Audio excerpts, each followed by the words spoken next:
It was called the most valuable cargo ever brought to the US shores, and in many ways brought about many of the technological aspects of the world we live in today.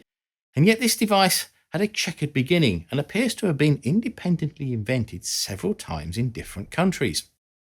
A couple of years ago I did a video about the proximity fuse shells, which gave the Allies a major advantage in World War II. But there was another piece of tech that worked hand in hand with those, and in some ways was more important to the war effort. And these are some of the things that came from the development of this device. The detection and tracking of aircraft, spacecraft, missiles and even shells in flight, ships at sea as well as insects and birds in the atmosphere, computerized vision systems, mapping of the surface of the Earth from space, and measuring the properties of the atmosphere and oceans to monitor climate change, and also the most popular way to cook food quickly. The story of how this came to be is also unusual because although it was a top secret British invention, it had actually been independently invented by several countries before the British finally created one that worked and could be put into mass production. And for that, it ended up being given to the Americans as part of the so-called Tizard mission of August 1940. This is the story of the Cavity Magnetron, a top-secret device that put a stop to the Atlantic U-boats that threatened to starve Britain of food and materials, changed how the Allies took the air war to Germany, and also enabled the TV dinners of our convenience-led lifestyles of today.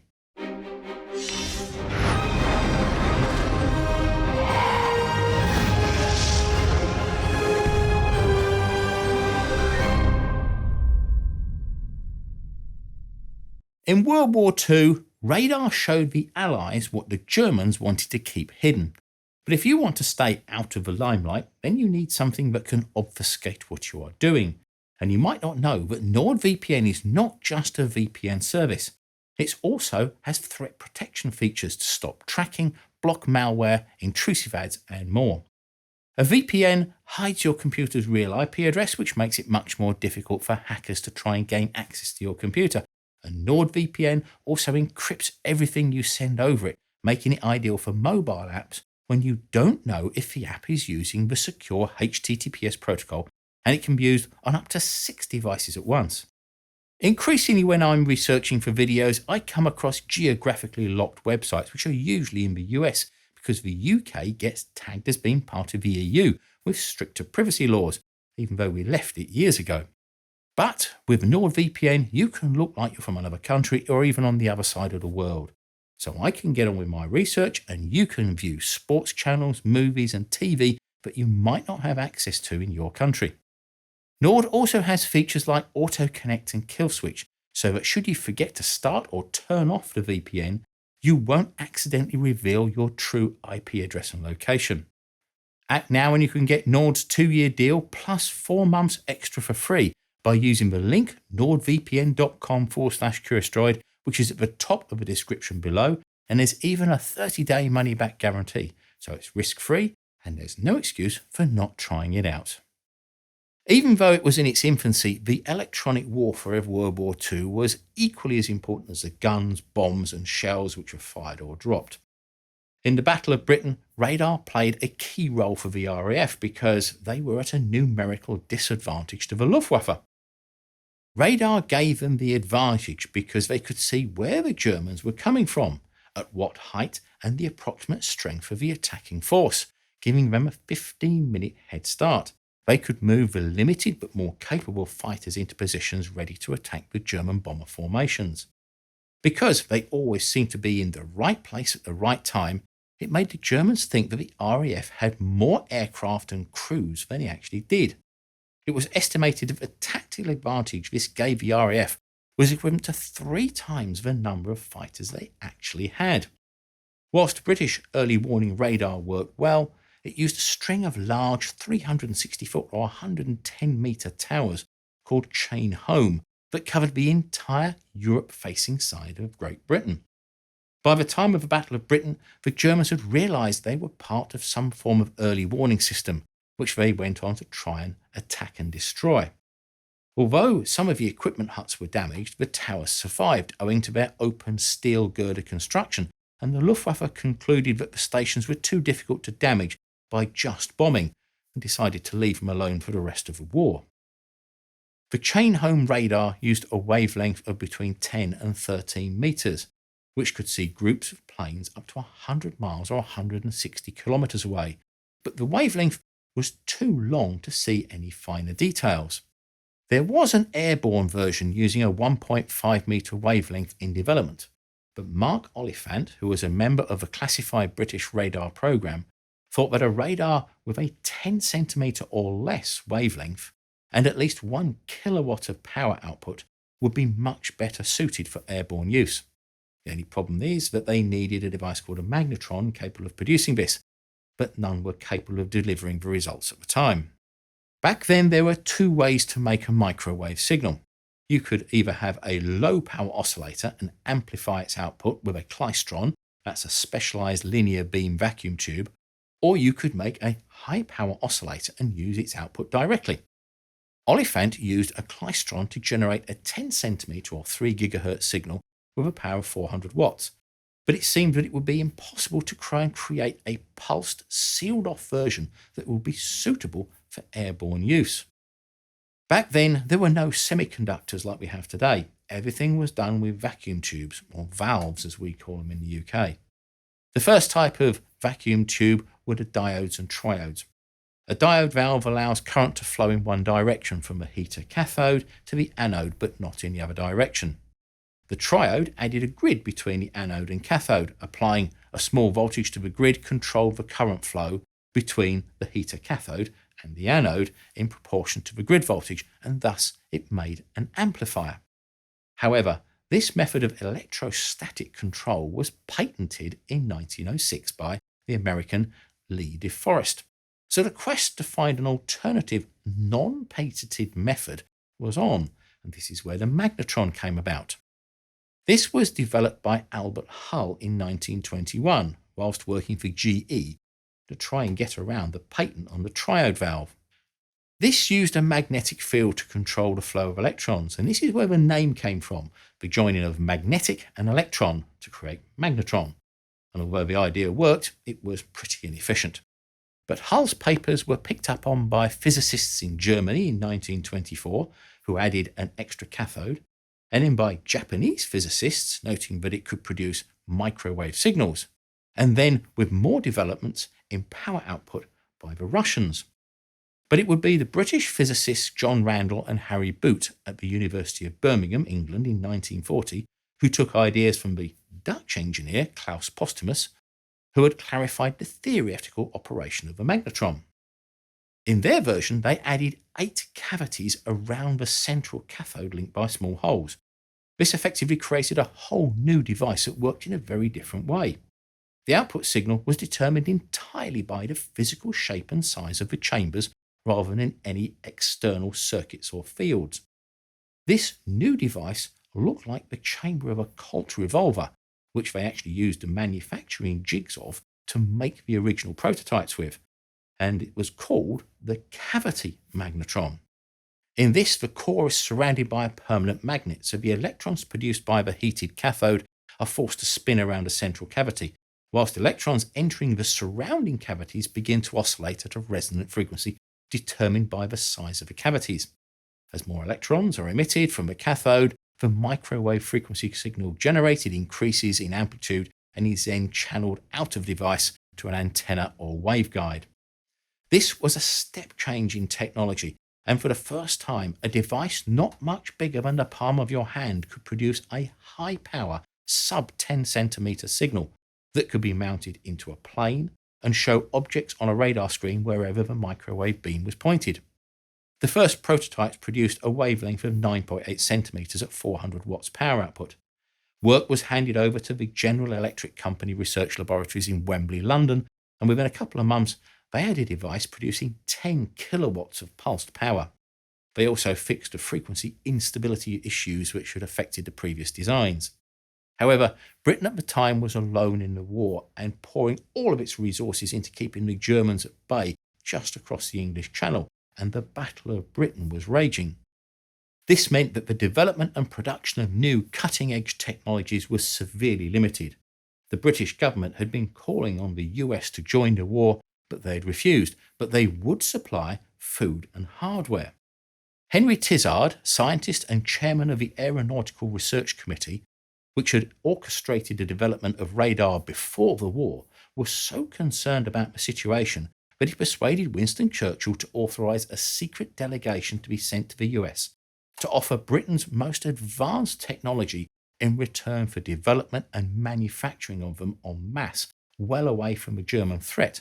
And one of the devices taken was the last prototype Cavity Magnetron made by GEC, serial number 12. The ramifications of this trip were great, and of all the ideas that the Tizard mission presented to the US, including the plans for the atomic bomb, the Cavity Magnetron was the one the Americans coveted the most. This was something that was far in advance of what they'd been working on, and it astounded the American scientists. The British Cavity Magnetron was 1,000 times more powerful than the best American microwave transmitter, which used a klystron at the time, and it also produced accurate pulses. American historian James Finney Baxter III later said, "When members of the Tizard mission brought one Cavity Magnetron to America in 1940, they carried the most valuable cargo ever brought to our shores."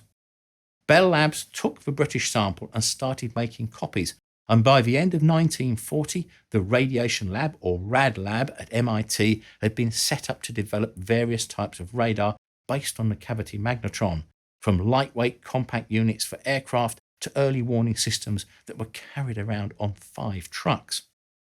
However, the British and the Americans were so concerned that if the Cavity Magnetrons were to be used in aircraft, they might fall into the hands of the enemy. So their deployment delayed for almost 2 years, and it wasn't until 1943 that they were used by bombers over land.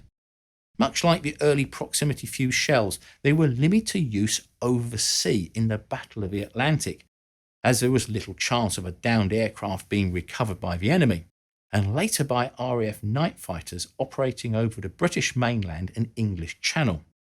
By 1942, the effect on the war with the new radar was becoming dramatic in a good way for the Allies and in a rather worse way for the Germans, with one of the biggest effects on the U-boat fleets, or wolf packs, which operated in the Atlantic and had sunk millions of tons of Allied shipping.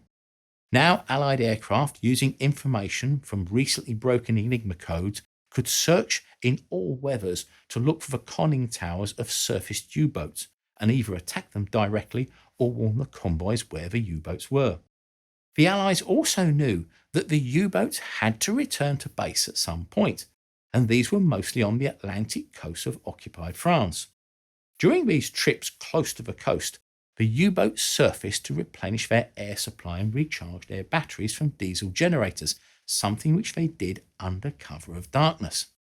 Using the new aircraft-mounted radar, the British Coastal Command would look for U-boats returning to and from their highly armoured submarine pens under cover of darkness and attack them, something which caught them by complete surprise. Soon it became apparent to the Germans that just getting in and out of their submarine bases was now far more dangerous, and as their losses mounted, in late 1943, Admiral Dönitz was forced to scale back the U-boat attacks, from which they never recovered. Dönitz once boasted that an aircraft can no more kill a submarine than a cow can kill a mole, something that the new aircraft-mounted radar was proving very wrong.